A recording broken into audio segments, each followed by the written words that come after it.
Good afternoon, I'm Lauren McCoy. And I'm Meg Gatto. Right now, a manhunt is underway after a juvenile escaped from state custody while being taken to court in New Orleans. And here's what we know this afternoon. The state has been tight-lipped, refusing to respond to requests for basic information like the escapee's name or picture. But a law enforcement source confirmed to Fox 8 this afternoon the escapee's name is Curtis Tassin, a 17-year-old from New Orleans. And Tassin is one of 5 teens who escaped from the Bridge City Center for Youth, and that was last summer.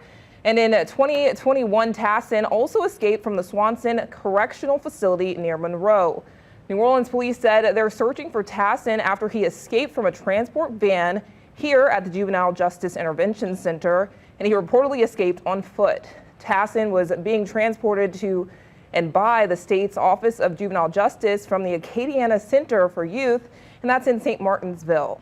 Louisiana State Police says that they have been in communication with OJJ, but that OJJ is the lead in this search.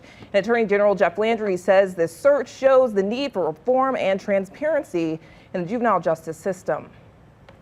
The state of our juvenile criminal justice system is equal to our criminal justice system. Both of them are broken right now. And the statistics and the crime and the violence and the actions that you are reporting on a daily basis basically tells us and the citizens of the state that the system is broken. And we will continue to press the state for more answers as this search